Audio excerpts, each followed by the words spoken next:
ॐ नमः सिद्धेभ्यः। ॐ नमः सिद्धेभ्यः। ॐ नमः सिद्धेभ्यः। निज आत्मा को जान कर पहचान कर जम कर जो बन गए परमात्मा पर्याय में भी वे साध्य हैं आराध्य हैं आराधना के सारे हैं। हो नमन उन दीन देव को जो भव जलधि के पार हैं जो भव जलधि के पार। जिनवर का नय चक्र अहो मोहति मिर का करे विनाश। भेद ज्ञान की दिव्य ज्योति में शुद्धात्म का करे प्रकाश। एक अखंड अभेद त्रिकाली गायक ध्रुव चैतन्य स्वभाव। परम शुद्ध नय करे प्रकाशित परम पारिणामिक निज भाव। परम पारिणामिक निज भाव। अपनी चर्चा यहाँ पर नए रहस्य ग्रंथ के माध्यम से नयों की क्या विशेषताएं होती है उस पर अपनी चर्चा चल रही है। तो नयों की क्या क्या विशेषताएं होती है बोलो इसमें। नयों की क्या क्या विशेषताएं होती बोलो। हाँ चलो राजी बोलेगी।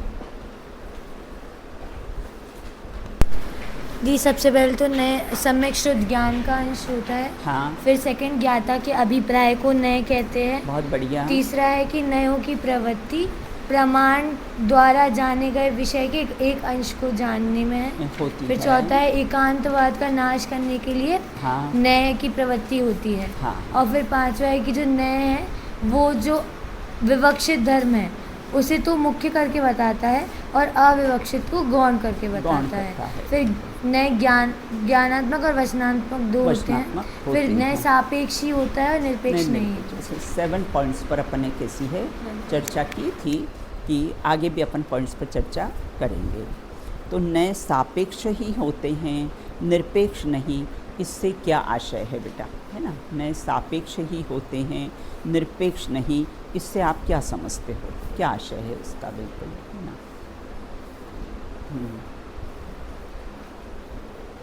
हाँ आस्था बताइए। दीदी यहाँ पे सापेक्ष और निरपेक्ष का अर्थ ये है कि सापेक्ष अर्थात की अपेक्षा सहित और निरपेक्ष अर्थात अपेक्षा रहित।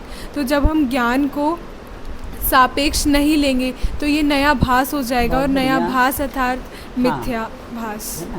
तो वो कैसे मिथ्या नए होंगे। इतनी चर्चा अपनी हो चुकी थी कि निरपेक्ष नए मिथ्या होते हैं और सापेक्ष नए सम्यक होते हैं। ये सेंटेंस याद रखना है ना कि कैसे जो निरपेक्ष नए होते हैं वो मिथ्या हो। निरपेक्ष मतलब जिसमें अपेक्षा नहीं हो ना। तो वह कैसे मिथ्या होते हैं और सापेक्ष नए कैसे होते हैं सम्यक होते हैं। अब अपन आगे चर्चा करेंगे। पेज नंबर मेरा है 19 का जो क्वेश्चन है वहाँ से अपन प्रारंभ करेंगे। वस्तु स्वभाव तो निरपेक्ष है फिर उसे जानने वाले नए सापेक्ष कैसे हो सकते हैं। कितना अच्छा प्रश्न है ना। ख्याति और दूसरी अस्थि है। कंफ्यूज रहती हूँ।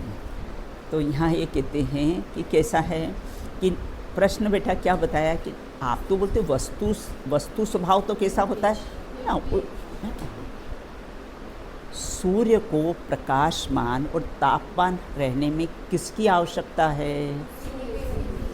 कोई की आवश्यकता नहीं, निरपेक्ष है उसे। किसी शक्कर को मीठापन रहने में किसकी आवश्यकता है? किसी की भी अपेक्षा है ही नहीं, बिल्कुल ना। आत्मा को ज्ञानवान रहने में किसकी अपेक्षा है? निरपेक्ष है। तो प्रश्न अपना क्या है बेटा कि कैसा है वस्तु स्वभाव, तो कैसा है निरपेक्ष है, लेकिन फिर आप ऐसा क्यों कहते हो कि उसको जानने वाले नए सापेक्ष होते हैं? उसको जानने वाले नए कैसे हैं? क्योंकि अपेक्षा सहित ही हम जानते हैं ना। तो फिर आप वस्तु तो कैसी है? निरपेक्ष है, फिर जानने वाले नए सापेक्ष होते, आप ऐसा क्यों कहते हो? समाधान है, स्वभाव तो कैसा होता है बेटा? निरपेक्ष ही होता है, बिल्कुल। स्वभाव में कोई अपेक्षा लगती नहीं है। भाई सूर्य पूर्व से ही क्यों उदित होता है? कोई अपेक्षा है क्या? कोई अपेक्षा नहीं है, बिल्कुल, है ना। तो इस प्रकार आत्मा ज्ञानवान क्यों होता है? मतलब उसमें कोई अपेक्षा है ही नहीं। तो स्वभाव तो कैसा होता है? निरपेक्ष होता है। इसका अर्थ ये कि वस्तु की सत्ता, स्वतंत्रता, प्रभुता पर पदार्थ के अधीन नहीं है ना।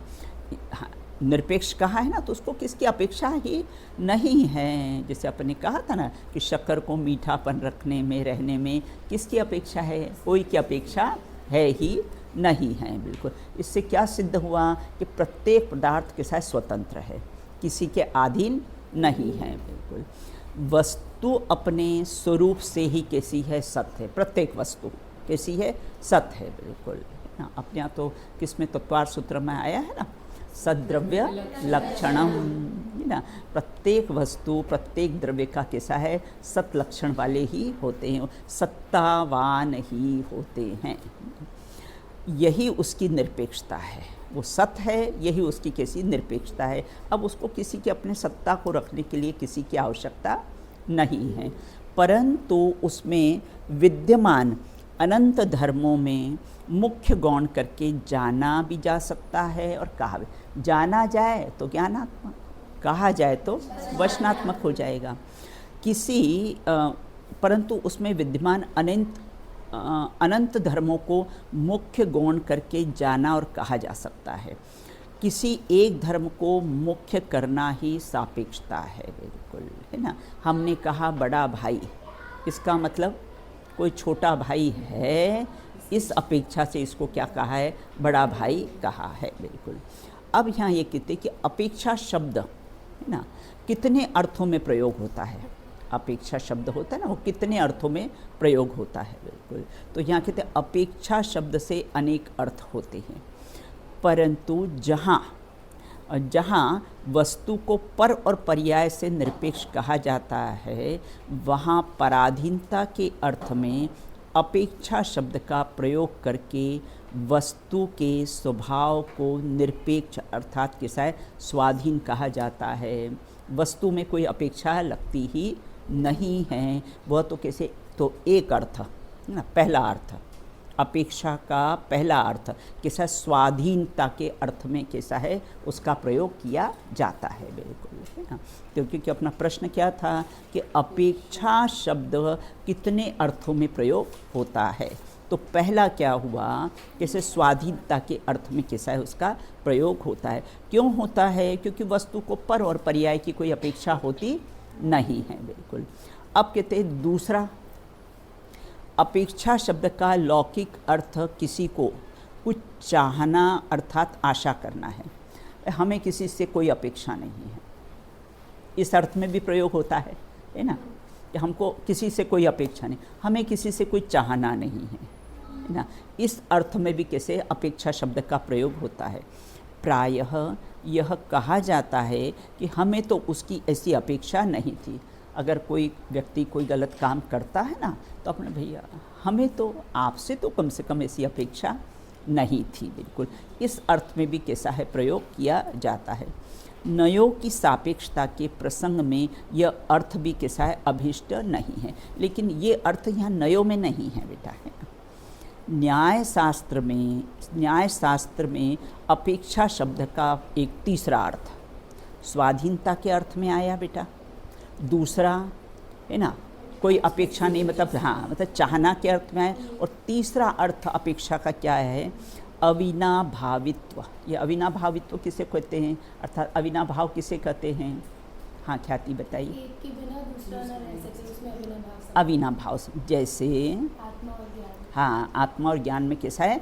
अविनाभाव। एक दूसरे के बिना सूर्य और प्रकाश और ताप में कैसा है? अविनाभाव संबंध है। अग्नि के बिना धुआं नहीं। हाँ, अग्नि के बिना कैसा है? धुआं नहीं होता है।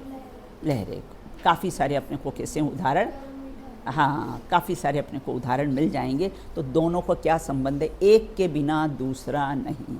और आप लौकिक में करते हो ना भाई, इसके बिना वो नहीं, हमारी वो फ्रेंड है, इसके बिना वो नहीं। यहाँ ये कहते हैं कि सबके बिना कैसा है? अविनाभाव संबंध कैसा है?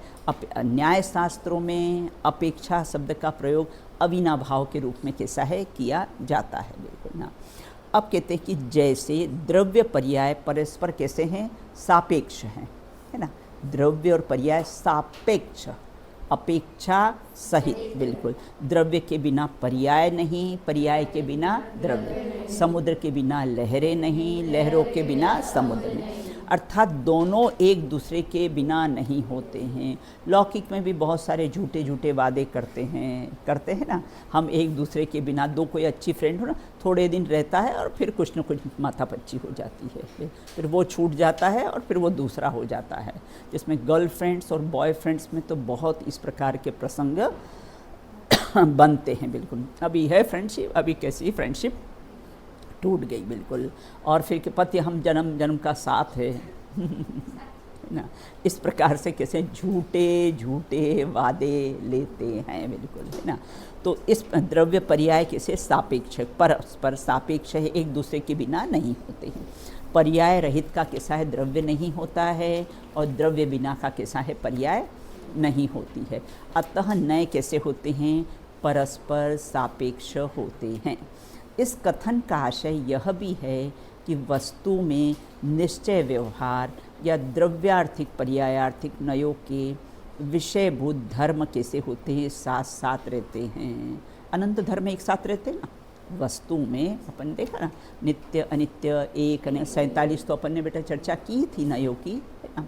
तो अनंत कैसे द्रव्यार्थिक बहुत सारे धर्म कैसे सब साथ साथ रहते हैं, परंतु नयों की सापेक्षता का अर्थ मात्र साथ रहने तक ही सीमित नहीं है।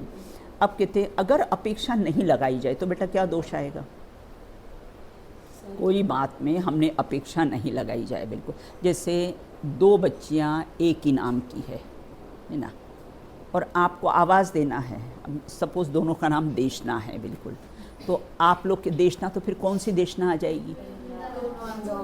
दोनों आ जाएगी। और आपने कहा इंदौर, है ना, और आपने कहा बरेली, ऐसा कहा तो फिर कैसा है? ये अपेक्षा लग गई ना भाई। इंदौर में निवास करती, इस अपेक्षा से वो इंदौर की, वो बरेली में निवास करती है, इसलिए कैसा है? बरेली की। तो अगर हमने अपेक्षा नहीं लगाई जाए तो क्या दोष आएगा ना? वह कैसा? नया भास, और क्या हो जाएगा? मिथ्या एकांत हो जाएगा, बिल्कुल, है ना।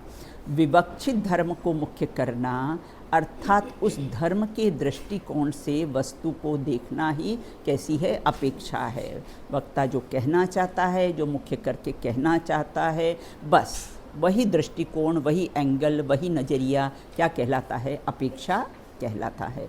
और इसी का नाम कैसा है? नए है। अपने नए के बेटा कितने सारे शब्द देखे थे? पर्यायवाची शब्द कितने देखे थे? हाँ, एंगल, अपेक्षा, है ना, पहलू, हाँ, टॉर्च है। तो कितने कितने सारे अपन ने देखे थे, बिल्कुल ना। तो इस प्रकार यहाँ कहते मुख्य करने से आशय उस धर्म की दृष्टि से वस्तु को देखना, है ना। मुख्य करने से आशय है, हमने कहा कि वस्तु नित्य है, तो कैसे? निश्चय नय से हमने नित्य कहा, द्रव्यार्थिक नय की अपेक्षा से हमने नित्य कहा। देखो बार बार बेटा अपेक्षा लगाई नहीं जाती है, वो मात्र कैसा? ज्ञान में जानी जाती है, बिल्कुल। जैसे आत्मा एक, अभेद, नित्य और ध्रुव है, यह विशेषण किसकी अपेक्षा से है? हाँ, द्रव्य दृष्टि से, अर्थात द्रव्यार्थिक नय की अपेक्षा से कहा जाएगा। तो क्या हो जाएगा बेटा? सम्यक एकांत हो जाएगा। और हमने अपेक्षा हटा दी तो क्या हो जाएगा? मिथ्या एकांत हो जाएगा। भाई आपने नित्य कहा है, तो नित्य कहा है तो किस दृष्टि से आपने नित्य कहा है? बिल्कुल, तो बोले कि द्रव्य दृष्टि से नित्य कहा है, द्रव्यार्थिक नहीं कि अपेक्षा से नित्य कहा है। अगर हमने अपेक्षा लगाई तो वो सम्यक एकांत होगा, और अगर हमने अपेक्षा नहीं लगाई तो मिथ्या एकांत हो जाएगा। बिल्कुल, तो इस प्रकार से द्रव्यार्थिक ने की अपेक्षा नहीं लगाई तो वस्तु सर्वथा एक अभेद नित्य मानने का प्रसंग आ जाएगा। बिल्कुल, तो फिर वो क्या हो जाएगा? मिथ्या एकांत। सर्वथा लगा दिया ना, तो वो क्या होगा? मिथ्या एकांत हो जाए कि वस्तु सर्वथा नित्य है। तो सर्वथा नित्य है तो ये पलट कौन रहा है ना? समुद्र सर्वथा नित्य है तो फिर ये पलटन किसकी? और प्रत्येक समुद्र की लहरों में समुद्र झांक रहा है। जैसे अपने ज्ञान की प्रतिपल उठे तरंग, झांकता उसमें आत्म राम, सुलभ सबको चिन्मय अभिराम।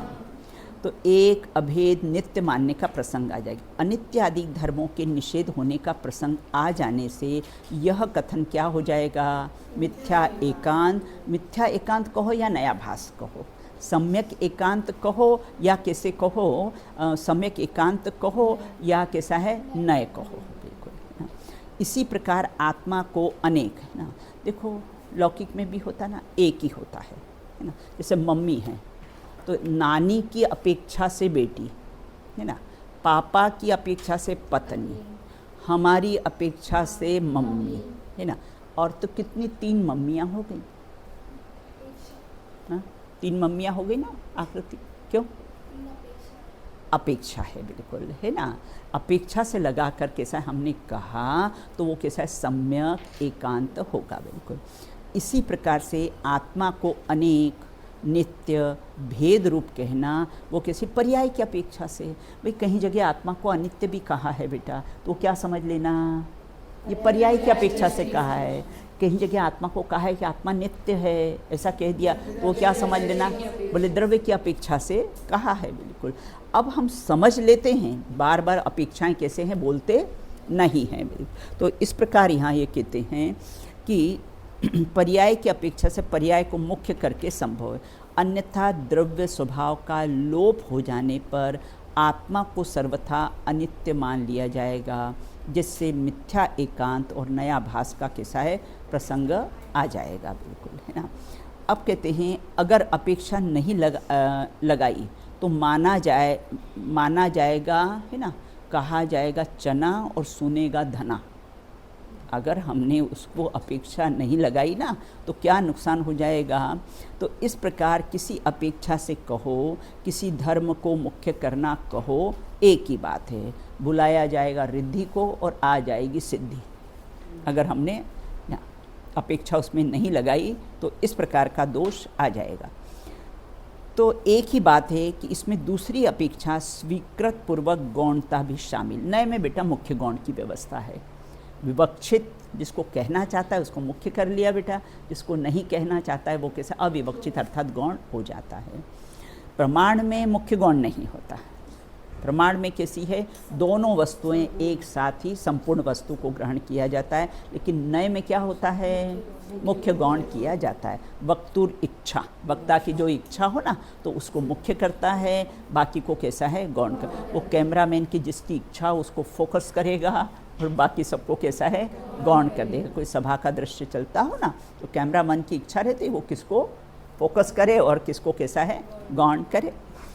इसलिए सापेक्ष नए ही सम्यक होते हैं। इसको अंडरलाइन कर लो बेटा, है ना, कि सापेक्ष नए ही सम्यक कहे गए और निरपेक्ष नए अर्थात अपेक्षा वस्तु को सर्वथा एक धर्म रूप कहने वाले नए कैसे? मिथ्या और निरर्थक होते। सर्वथा शब्द लगाया तो क्या होगा? वो मिथ्या और निरर्थक हो जाएगा। और आपने क्या लगाया है ना? बोले कथनचित लगा दिया बेटा। कथनचित कहो या किसी अपेक्षा से कहो, वो दोनों एकार्थवाची शब्द हैं। मिथ्या नयों से वस्तु का यथार्थ निर्णय नहीं होता है, इसलिए उसे दुर्नय और निरर्थक कहा जाता है। मतलब जिसमें अपेक्षा नहीं होना वो क्या हो जाता है, दुर्नय हो जाता है। जिसमें अपेक्षा नहीं हो वो क्या हो जाता है बेटा, दुर्नय उसको कहा जाता है। एक दुर्नय अपने स्वभाव के अर्थ में भी लिया था, कि स्वभाव को भी कैसा है, दुर्नय कहा जाता है, क्योंकि स्वभाव में कोई अपेक्षा होती ही नहीं है। अब कहते हैं कुछ लोग कहते हैं कि अपेक्षा लगाकर वस्तु स्वभाव को ढीला नहीं करना। हमने कहा आत्मा नित्य है, द्रव्य की अपेक्षा से आत्मा नित्य है, तो आपने अपेक्षा लगा ली ना तो वस्तु बोले ढीली हो गई। आप बोलो कि वस्तु कैसी नित्य है, तो इसमें कैसी है, दृढ़ता आएगी। और हमने कहा कि वस्तु कैसे द्रव्य की अपेक्षा से नित्य, आपने अपेक्षा लगा दी ना तो वस्तु कैसी है, ढीली पड़ जाती। ऐसा शिष्य का प्रश्न है। बिल्कुल इस कथन की भी अपेक्षा समझनी चाहिए। जो लोग आत्मा के त्रिकाली शुद्ध स्वभाव को नहीं मानते हैं, उसको सर्वथा अशुद्ध मानते हैं, वे कहते हैं कि हाँ आत्मा शुद्ध तो है, पर ये तो निश्चय का कथन है ना। और निश्चय से तो आत्मा शुद्ध है, पर व्यवहार ने से तो आत्मा अशुद्ध है। तो आत्मा अशुद्ध है कि शुद्ध है बेटा?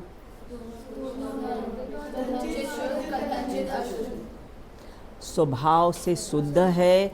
हमने जिस एंगल से उसको कहा, निश्चय नय से कहा तो शुद्ध है, पर्याय से देखा तो वो किसी अशुद्ध है।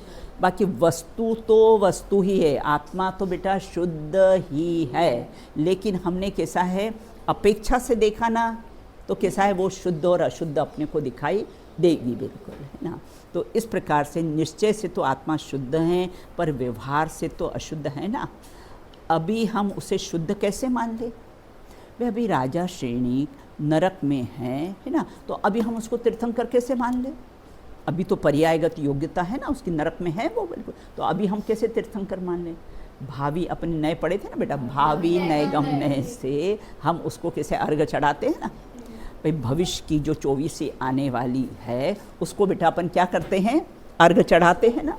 तो इस प्रकार से यहाँ ये कहते हैं कि पर व्यवहार से तो अशुद्ध को, वस्तु शुद्ध अशुद्ध नहीं है, उसको देखने का नज़रिया है, एंगल है, कथन है ना।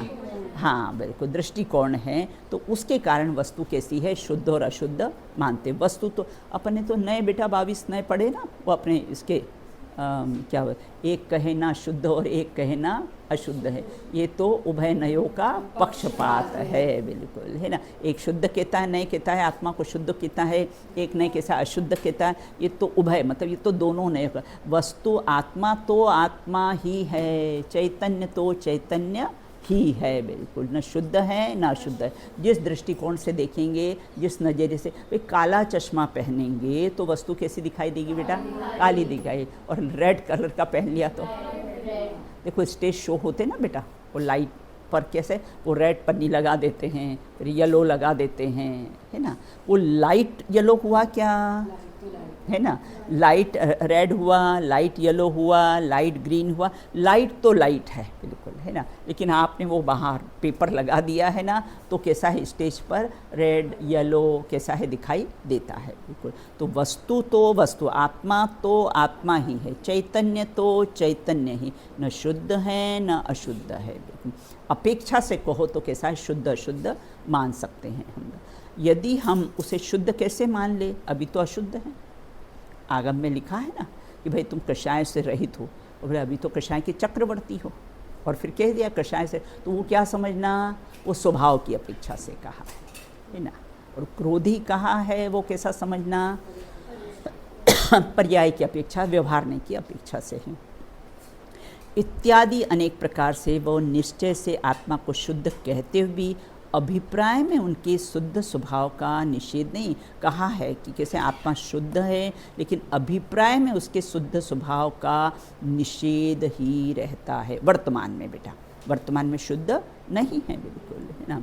अपने यहाँ तो 7वां अधिकार लिया है ना मोक्ष मार्ग प्रकाशक में, है ना। क्या क्या भूले होती है ना, उस निश्चयाभासी की कि क्या मिथ्या दृष्टि उनकी देखो क्या क्या भूले होती है। वहाँ सिद्ध समान कहा है कि सिद्ध समान सदापद मेरो, वहाँ कहा है तो वो किस अपेक्षा से कहा है? द्रव्य दृष्टि से कहा है।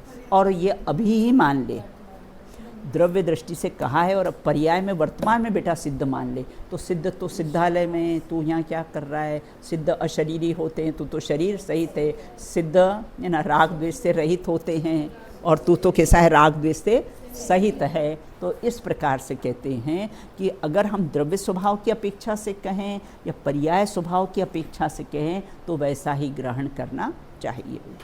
अपेक्षा लगाने का सम्यक फल यह है कि वस्तु उस पहलू को जानकर हे उपादेय का यथार्थ निर्णय किया जाए, परंतु बहुत से लोग ऐसा न करके मात्र बातों में ही अपेक्षा लगाते हैं, अपने विपरीत अभिप्राय की पुष्टि करते हैं। इसलिए यह कहना भी उचित ही है कि अपेक्षा लगाकर वस्तु को ढीला नहीं करना चाहिए। ऊपर से प्रश्न है ना कि आप अपेक्षा लगाकर वस्तु को ढीला मत करो। बिल्कुल बोले अपेक्षा नहीं लगाएंगे तो समझेंगे ही नहीं, इसलिए अपने को कैसे अपेक्षा लगा के कहना पड़ता है। अपेक्षा का सम्यक प्रयोग करने से वस्तु स्वभाव ढीला नहीं होता है। यदि हम कहें कि आत्मा निरपेक्ष रूप से शुद्ध है, उसे निश्चय न से शुद्ध मत कहो। वो तो स्वभाव से ही शुद्ध है, निरपेक्ष अपेक्षा रहित, वो तो स्वभाव से शुद्ध है। आप ऐसा मत कहो कि निश्चय न से शुद्ध है, ऐसा मत कहो। ऐसे आत्मा की अशुद्धता के संबंध में भी कहा जा सकता है। आत्मा निरपेक्ष न से अशुद्ध है, यह व्यवहार नय या पर्यायार्थिक नय से अशुद्ध नहीं है। कोई ऐसा कह दे बेटा, पॉइंट समझ में आया ना? क्या कहा फिर से? बिल्कुल ना, निश्चय नय से उसको शुद्ध मत कहो। तो फिर क्या करें, है ना? आत्मा की अशुद्धता के संबंध में कहा जाए आत्मा निरपेक्ष रूप से कैसा है? अशुद्ध है, और व्यवहार नय से पर्यायार्थिक नय से अशुद्ध नहीं है। अपेक्षा नहीं है ना, तो कैसा है? अतः अपेक्षा लगाने से ढीलापन नहीं होता, अपितु बल्कि वस्तु व्यवस्था का सम्यक प्रतिपादन होता है। बेटा अपन अपने लौकिक जीवन में भी दिन भर सब अपेक्षाएं लगाते हैं, लेकिन बार बार हमने इस अपेक्षा से कहा, इस अपेक्षा से कहा, ऐसे शब्दों का प्रयोग हम नहीं करते हैं। बिल्कुल सम्यक ज्ञान की उसमें कैसी सुरक्षा है। अब यहाँ ये कहते हैं कि यह भी कहा जाता है कि आत्मा निश्चय न से शुद्ध नहीं है, वह तो स्वभाव से शुद्ध है। एक कहे ना शुद्ध, एक कहे कि अशुद्ध, वो तो कैसे उभय नयों का पक्षपात है, वो तो स्वभाव से ही कैसा है? शुद्ध है। भाई सूर्य किस अपेक्षा से प्रकाश और तापमान है? निश्चय न से कि व्यवहार न से? शमनी का समझ में आई बात? क्या प्रश्न पूछा बेटा मैंने? रिस्पांस नहीं मिला ना फेस का, इसने मुझे मज़ा नहीं आया, है ना? तो यहाँ ये कहते हैं कि आत्मा निश्चय न से शुद्ध नहीं है, वह तो स्वभाव से शुद्ध। तो क्या अंतर आया बेटा इसमें? निश्चय न से शुद्ध नहीं है और वो तो कैसा है? स्वभाव से ही शुद्ध है। इस कथन का क्या आशय है? बिल्कुल निश्चय न से, अर्थात आपने नय लगा दिया ना, तो उसमें अपेक्षा हो गई कि निश्चय न की अपेक्षा शुद्ध है, व्यवहार न की अपेक्षा अशुद्ध है, जबकि कैसा है? आत्मा तो कैसा है? स्वभाव से ही शुद्ध है। बिल्कुल तो निश्चय न और ना बेटा, नय तो कैसे हैं? ज्ञान में होते और वचन में होते हैं। बिल्कुल है ना, वस्तु में नय नहीं है। वस्तु तो कैसी है? निरपेक्ष ही होती है, उसको जिस एंगल से कहो वो वस्तु वैसी दिखाई देती है। बिल्कुल निश्चय ने अर्थात शुद्ध स्वभाव को जानने वाले ज्ञान की पर्याय निश्चय ने आत्मा को शुद्ध कहता है। शुद्ध, कितनी अच्छी बात आई, क्या कहा? निश्चय ने से आत्मा को कैसा है? शुद्ध जानता है, लेकिन शुद्ध करता है, क्योंकि आत्मा तो स्वभाव से ही शुद्ध है। आत्मा शुद्ध है। देखो आत्मा शुद्ध है, ये निश्चय ने का कथन है, और बल्कि आत्मा कैसी? स्वभाव से ही कैसी है? शुद्ध है। इसीलिए कहा जाता है कि आत्मा किसी नए अर्थात जानने से शुद्ध नहीं है। कोई जाने, भाई शक्कर कोई मीठी जाने या नहीं जाने, तो उसको फ़र्क पड़ेगा कि आपने नहीं जानी या नहीं जानी, बिल्कुल, है ना। उसके मीठेपन में हमने नमक भी रखा है और शक्कर भी पीसी हुई रखी है, बिल्कुल। अब हम नहीं जानते हैं कि कौन सा नमक है और कौन सा शक्कर है, तो उस शक्कर को कुछ फ़र्क पड़ेगा मीठेपन में? वो तो स्वभाव से ही कैसी है, मीठी है, बिल्कुल। तो आत्मा किसी नए अर्थात जानने से शुद्ध नहीं है कि हम निश्चय ने से कहेंगे तो आत्मा शुद्ध हो जाएगा, व्यवहार ने से कहेंगे तो आत्मा अशुद्ध हो जाएगा। इसलिए किसी नए से शुद्ध नहीं, वो तो कैसा अपने स्वभाव से ही, सूर्य अपने स्वभाव से ही ताप और प्रकाशमान है, बिल्कुल, किसी अपेक्षा से नहीं। वो पूर्व दिशा में उदित होता है, इसलिए कैसा प्रकाश तापमान है, बोले ऐसा नहीं है, बिल्कुल, है ना। एक बहुत अच्छा सेंटेंस कई जगह आया था कि देखो सूर्य को देखकर, है ना, सूर्य को देखकर अपने को कैसी है प्रेरणा मिलती है। रोज़ सुबह उदित होता है और शाम को कैसा अस्त होता है, फिर भी नई ऊर्जा लेकर सुबह कैसा है उदित होता है। इसलिए अपने को भी अपने जीवन में भी कदाचित कोई फेल्यूर पॉइंट आ भी जाए तो कैसा है वो सूर्य को देखकर कैसा है अपने को प्रेरणा मिलती है। अब कहते शुद्ध तो अपने स्वभाव से ही, अज्ञानी शुद्ध स्वभाव को नहीं जानता है। वो बोलता है अभी हम कैसे मान लें, अभी हम कैसे मान लें कि रागी द्वेषी नहीं है, अभी हम कैसे मान लें कि क्रोधी नहीं है। तो वहाँ क्या कहा है, बोले स्वभाव की अपेक्षा से कहा है, पर्याय की अपेक्षा से नहीं कहा। देखो अपन जल को, है ना, सर्वथा उष्ण मान ले या सर्वथा शीतल मान ले तो है ना, मानना पड़ेगा ना भाई जल उष्ण हुआ है ना, अग्नि के संयोग से उष्ण हुआ है, और बोले हम तो जान नहीं जल का स्वभाव तो शीतल है, हाथ डाल दिया तो क्या होगा, जल जाएगा। तुझे द्रव्य स्वभाव और पर्याय स्वभाव का बराबर ख्याल रहना चाहिए, बिल्कुल, कि जहाँ जल को शीतल कहा है उस स्वभाव की अपेक्षा से कहा है, उष्ण हुआ है तो संयोग की अपेक्षा से कैसा है उष्ण हुआ है, बिल्कुल। तो इस प्रकार से शुद्ध स्वभाव को नहीं जानता तो भी उसका त्रिकाली स्वभाव तो शुद्ध है। शुद्ध स्वभाव को न जानने के कारण ही वे संसार में परिभ्रमण कर रहे, अपने को रागी, अपने को द्वेषी, अपने को मोही, मैं तो मिथ्या दृष्टि हूँ, मैं तो संसारी हूँ, मैं तो दुखी हूँ। स्वभाव को नहीं जानता ना कि स्वभाव से तो मैं सुख स्वभावी हूँ, ये नहीं जानता। पर्यायगत योग्यता है, बस उसी को सर्वथा मान लेता है कि मैं तो कैसा हूँ, बहुत दुखी हूँ। तो इसी कारण कैसा है संसार में परिभ्रमण कर रहा है। भाई तू द्रव्य स्वभाव और पर्याय स्वभाव दोनों का ही कैसा है जान, तो कैसा होगा ये संसार के स्वभाव से मैं शुद्ध हूँ, पर्याय में अशुद्धता है, बिल्कुल, लेकिन वो अशुद्धता मेरे में प्रवेश नहीं कर सकती है, बिल्कुल, है ना। देखो स्वभाव से शुद्ध कहने का यहाँ आशय यह है कि स्वभाव की अपेक्षा शुद्ध है, और अतः इसमें भी अपेक्षा का मुख्य प्रयोजन है।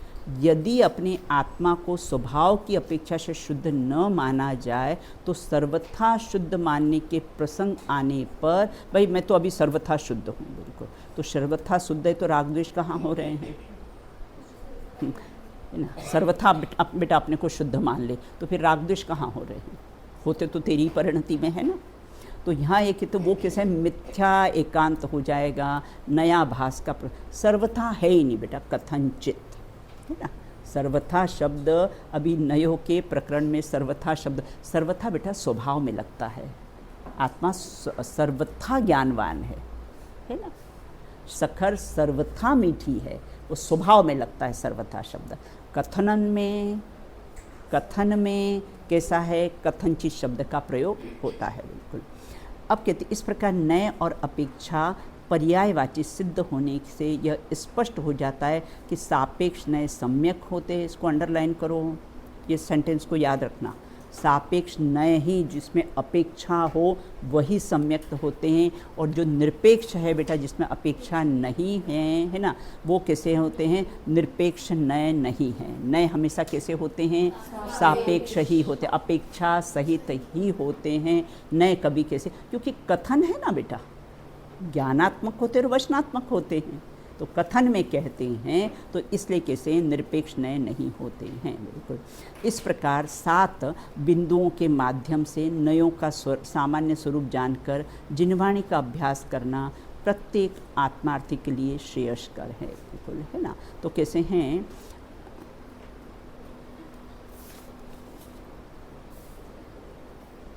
तो अभी तक अपन ने कैसे बेटा ये 7 पॉइंट्स की कैसी है चर्चा की। अब जो इसके क्वेश्चन आंसर से ना आप लोग टिक कर लीजिए ना। नयों की प्रमुख विशेषता लिखती है, उसका संक्षिप्त विवेचन कीजिए, बिल्कुल है ना। तो संक्षिप्त विवेचन कीजिए, तो अपने 7 पॉइंट्स अपने देखे ना बेटा, तो वो जो 7 पॉइंट्स देखे ना, उसकी विशेषता मतलब एक एक को लिखना और कैसा है 2-2 लाइन में फिर उसका कैसा है विवरण भी लिखना ना। मात्र कैसा है पॉइंट्स लिखकर नहीं छोड़ना। ये क्वेश्चन अगर आपको आए तो मात्र आपको पॉइंट्स लिखकर नहीं छोड़ना है, उसका संक्षिप्त में बेटा कैसा विवेचन भी करना है। अब निरपेक्ष नए मिथ्या होते हैं, सापेक्ष नए सम्यक्त होते हैं, इस कथन का आशय स्पष्ट कीजिए, है ना। पेज नंबर अपना है ना 18 पर ये है ना, नए सापेक्ष ही होते, निरपेक्ष नहीं होते। तो ये सेकंड क्वेश्चन का कैसा है आंसर, यहाँ से लेकर बेटा कहाँ तक होता है, ये निरपेक्ष नय को दुर्नय कहा गया है, यहाँ तक बेटा उसका आंसर है, बिल्कुल। फिर आगे कहते नए प्रयोग से एकांतवाद का नाश किस प्रकार से होता है। नए के प्रयोग का है ना कि एकांतवाद का कैसा है नाश कैसे होता है। तो ये कैसा है अपना हाँ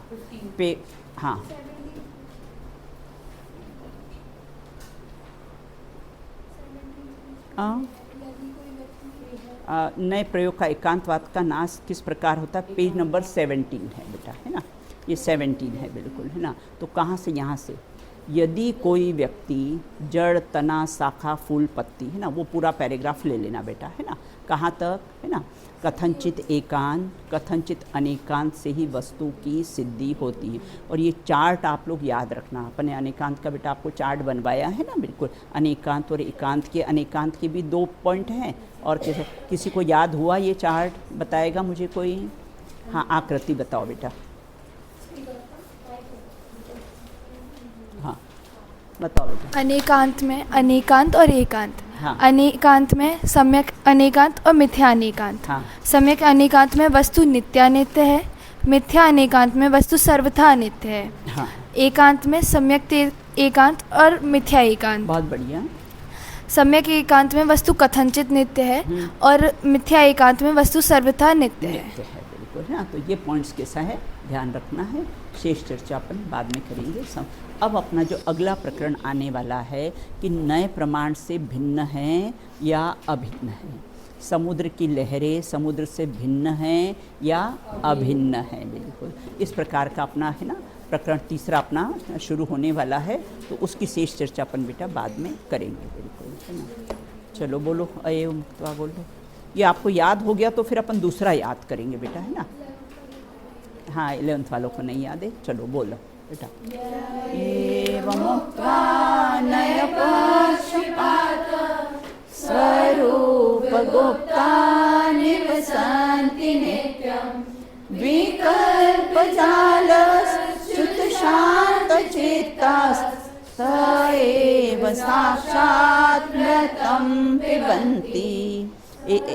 एक वाला अपने याद किया ना, एकस्य बद्धो न तथा परस्य चीतिर्द्वयोर्द्वाविति पक्षपात यस्तात्मवेदी च्युतपक्षपात तस्यास्ति नित्यं खलु चिदेव। आप लोग भी बेटा लिख लेना, है ना, लिख लेना। और आप लोग ये तो ये कैसे है अपने को इसमें काम आएंगे बेटा, है ना।